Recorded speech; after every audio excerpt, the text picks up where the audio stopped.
அன்பான பண்பான ஜீவர்களே, இன்று நாம் 8ஆம் அத்தியாயத்தின் தொடர்ச்சியை பார்க்கிறோம்.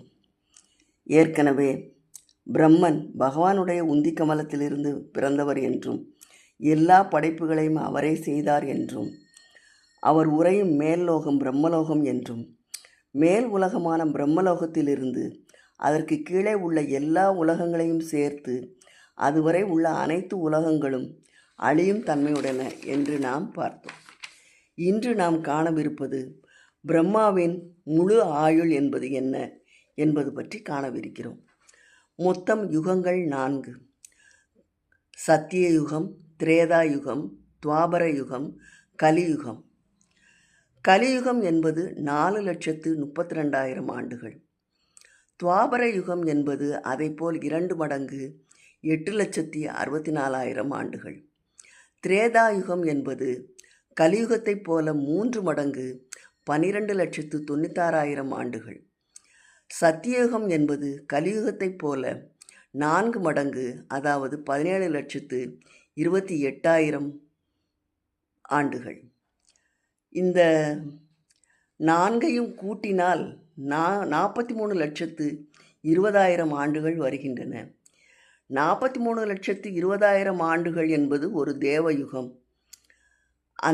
அதனுடன் 1000 தேவயுகங்களை பெருக்கினால் கிடைப்பது 432 கோடி ஆண்டுகள். இது பிரம்மாவுக்கு ஒரு பகல் ஒரு இரவு. ஒரு பகலை கற்பம் என்றும் சர்க்கம் என்றும் இரவை பிரளயம் என்றும் கூறுவர். இப்படி 30 பகலிரவு சேர்ந்தால் பிரம்மாவின் ஒரு மாதம். இப்படி 12 மாதங்கள் சேர்ந்தால் ஓர் ஆண்டு. 100 ஆண்டுகள் பிரம்மாவின் முழு ஆயுள்.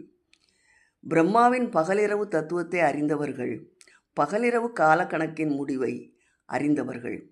இந்த பிரம்மலோகமே அனித்தியமானது. இதற்கு முன்னால் நாம் தெரிந்து கொள்ள வேண்டியது, தேவர்களுக்கு ஓர் ஆண்டு என்பது ஒரு நாள், அதாவது ஒரு இரவு ஒரு பகல். தேவர்களுக்கு 30 ஆண்டுகள் என்பது 30 நாள், அதாவது ஒரு மாதம். தேவர்களுக்கு 360 ஆண்டுகள் என்பது ஒரு ஆண்டு அல்லது ஒரு தேவ வருடம். இப்படி 12,000 தேவ வருஷங்கள் சேர்ந்தது ஒரு தேவயுகம். இதைத்தான் மகாயுகம் என்கிறோம். அதாவது 1200 தேவ வருஷம் இன்று ஒரு தேவ வருஷம் 4,32,000 ஆண்டுகள். துவாபர யுகம் என்பது 2,400 தேவ வருஷம் என்று ஒரு தேவ வருடம், அதாவது 8,64,000 ஆண்டுகள்.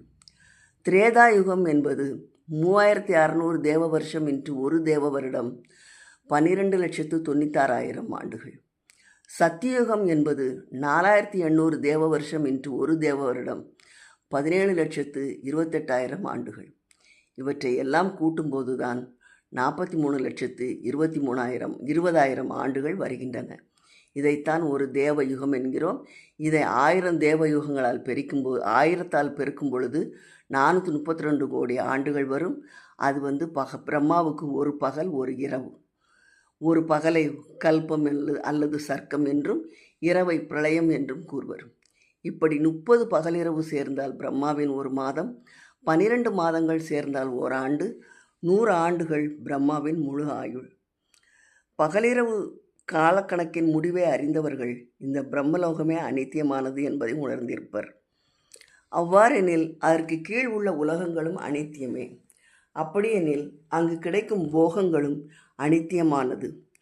அவ்வாறெனில் மனித பிறவியின் கால அளவு மிக மிக குறைவு. ஆகவே பகவானை பிரேமையுடன் இடைவிடாது சிந்தித்து விரைவில் அடைந்து விடுவதுதான் அறிவுடைமை ஆகும். இவ்விதம் அறிந்தவர்கள் பகலிரவு கால தத்துவத்தை உணர்ந்தவர்கள். தமது விலைமதிப்பற்ற நேரத்தை பயனுள்ளதாக்கி லாபம் அடைவர். பிரம்மாவின் பகலின் ஆரம்பத்தில் பிராணிகளின் உற்பத்தியும் இரவில் பிரளயமும் உண்டாகும். பிரம்மாவின் சூட்சும சரீரத்திலிருந்து வெளிப்பட்டு பிரம்மாவின் சூஷ்ம சரீரத்திலேயே மறைகின்றன. எந்த பொருள் புலன்களுக்கு அகப்படக்கூடிய பருப்பொருளோ அதற்கு வியக்தியே என்று பெயர். சர்வா வியக்தா, அதாவது எல்லா உடல் பெற்ற பிராணிகளும் சர்வா வியக்தாவில் அடங்கும். பிரம்மாவின் பகல் ஆரம்பிக்கும் போது நுண்ணிய பிரகிருதி விரிவடைய ஆரம்பித்து பருப்பொருளாக மாறுகிறது. அப்படி பருப்பொருளாக ஆன பிரகிருதியுடன் எல்லா பிராணிகளும் தமது கர்மங்களுக்கேற்ப பல வடிவங்களில் இணைந்து கொள்கின்றன. இதுதான் அவ்யக்தத்திலிருந்து வியக்திகள் உண்டாகின்றன. 1000 தேவயுகங்கள் கழிந்த பிறகு பிரம்மா எக்கணத்தில் விழிப்பை விடுத்து ஆழ்ந்த தூக்கத்தை மேற்கொள்கிறாரோ அது அவருடைய இரவின் ஆரம்பம். அப்போது பருப்பொருளாக விரிந்த பிரகிருதி நுண்ணிய நிலையை எய்துகிறது. உடல் படைத்த எல்லா பிராணிகளும் பிரகிருதியின் நுண்ணிய உருவில் அடங்கிவிடுகின்றன. இதுதான் லயமடைதல் எனப்படும். பிரம்மாதான் பிராணிகளுடைய குணங்கள் வினைகளுக்கு ஏற்றவாறு பிறக்க வைக்கிறார். மகா பிரளயத்திற்கு பிறகு பிரம்மாவும் அழிந்த பிறகு பகவானே மற்றொரு பிரம்மாவையும் படைக்கிறார்.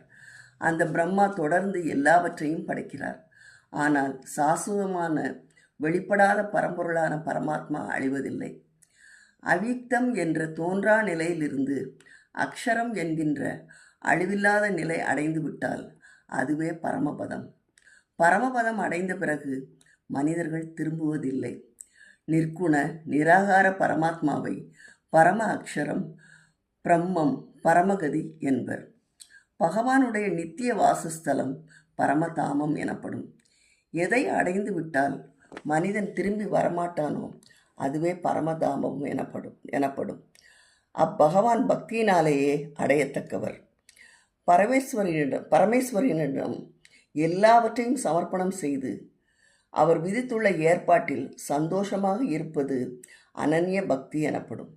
இடைவிடாத அவரையே தியானம் செய்வது அனன்ய பக்தி எனப்படும். சூரியன் வடதிசை நோக்கி செல்லும் 6 மாதங்கள் உத்தராயண புண்ணியகாலம் எனப்படும். அந்த உத்தராயண அபிமான தேவதையை ஷண்மாசா உத்தராயணம் என்கிறோம். சூரியனின் தென் திசை நோக்கி செல்லும் 6 மாதங்கள் தட்சிணாயணம் எனப்படும். பகலில் சுக்லபஷம், அதாவது வளர்பிறையில் சித்திரை டு புரட்டாசி உத்தராயணத்தில் மரிப்பது நல்லது. பகலில் மரித்தால் பகல் அபிமானி தேவதையுடனும், சுக்லபஷத்தில் மரித்தால் சுக்லபஷ அபிமான தேவதையுடனும் தொடர்பு கொள்வது எளிது. இல்லையெனில் இரவில் உடலை விட்டால் பகல் அபிமான தேவதையுடன் தொடர்பு ஏற்படும் வரை அந்த இரவு அபிமான தேவதையின் ஆளுகைக்கு உட்பட்டு இருக்க வேண்டும்.